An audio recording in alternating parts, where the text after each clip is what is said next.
Bismillahirrahmanirrahim. Assalamualaikum warahmatullahi wabarakatuh. Selamat pagi teman-teman. Salam sejahtera untuk kita semua. Bagaimana keadaannya hari ini? Kita bertemu kembali dalam pelajaran geografi. Mudah-mudahan semua teman-teman selalu dalam keadaan sehat walafiat. Baik, pada kesempatan ini Ibu ingin menjelaskan materi modul 4 unit 2, alam, merusak dan membangun. Pernahkah kalian lihat bentuk sungai yang berkelok-kelok, pantai yang curam, kemudian pulau di muara sungai?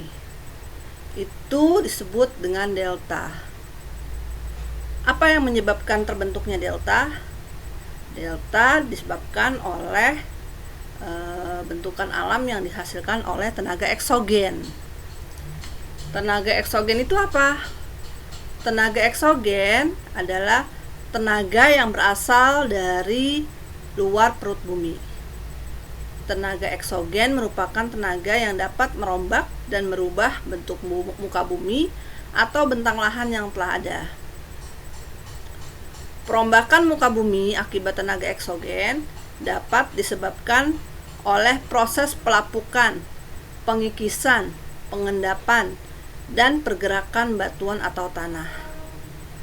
Proses perombakan dilakukan oleh air, udara, atau es. Nah, ini salah satu contoh bentuk sungai yang berkelok-kelok, ya. Baik, kita masuk ke pelapukan. Apa itu pelapukan?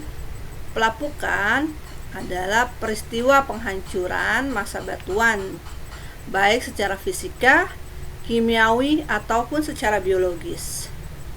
Proses pelapukan batuan membutuhkan waktu yang sangat lama. Semua proses pelapukan umumnya dipengaruhi oleh cuaca. Batuan yang sudah mengalami suatu proses pelapukan akan berubah menjadi tanah. Jika tanah tersebut tidak bercampur dengan mineral lainnya, maka tanah tersebut dinamakan tanah mineral. Nah, pelapukan dibagi menjadi 3. Ibu jelaskan yang pertama dulu, pelapukan mekanik atau fisik. Apa itu pelapukan mekanik? Peristiwa hancur dan lepasnya material batuan tanpa mengubah struktur batuan tersebut. Jadi di sini ada Ibu berikan contoh gambarnya. Ini salah satu contoh pelapukan fisik atau mekanik. Faktor-faktor penyebab pelapukan mekanik. 1. Perbedaan temperatur. Hukum alam.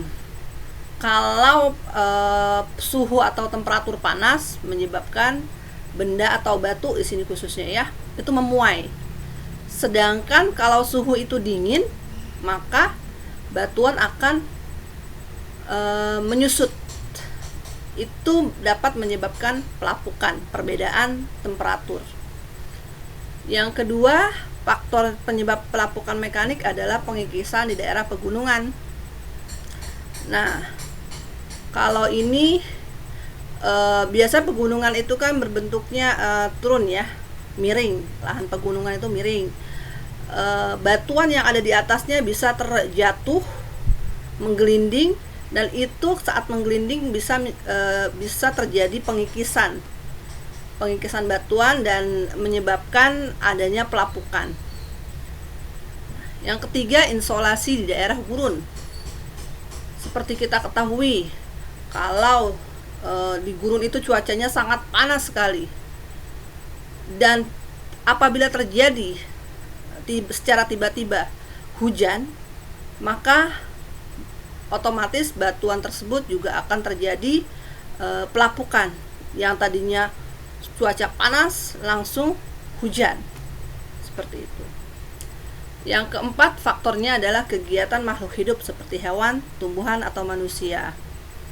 Nah, di sini ada diperlihatkan lumut ya, atau mungkin pohon. Akar pohon juga bisa menyebabkan pelapukan pada batuan, karena akar pohon juga sifatnya kuat, bisa memecah atau menyebabkan pelapukan pada batuan. Kemudian yang terakhir ada perubahan air garam menjadi kristal. Air garam pada siang hari menyebabkan penguapan. Nah, di situ akan terjadi menyebabkan pelapukan pada batuan jika turun hujan. Yang kedua, pelapukan kimiawi. Pelapukan kimiawi adalah pelapukan yang terjadi akibat reaksi kimia pada batuan seperti oksidasi, karbonasi, dan dehidrasi atau penguapan. Pelapukan kimiawi selain mengubah bentuk dari batuan dan juga merubah struktur kimianya. Di sini Ibu ambil contoh, ada stalaktit dan stalagmit. Ini kita bisa lihat di gua-gua itu terdapat stalaktit dan stalagmit. Ya, stalaktit itu yang terdapat di atas, di atapnya, di atap gua. Sedangkan stalagmit itu di bawahnya. Nah, ini adalah contoh pelapukan kimiawi. Yang ketiga, pelapukan organik atau biologis. Nah, di sini pelapukan organik atau biologis itu pelakunya adalah makhluk hidup, bisa tumbuh-tumbuhan, hewan, atau manusia. Nah, akar tumbuhan bertambah panjang, dapat menembus dan menghancurkan batuan karena akar mampu mencengkeram batuan. Bakteri juga bisa. Bakteri merupakan media penghancur batuan yang ampuh. Cendawan dan lumut yang menutupi permukaan batuan dan menghisap makanan dari batu bisa menghancurkan batuan tersebut. Baik, sekarang masuk ke faktor yang mempengaruhi pelapukan. Ada dua hal yang mempengaruhi proses pelapukan, yaitu daerah atau batuan yang akan lapuk dan dua, tenaga yang melapukan.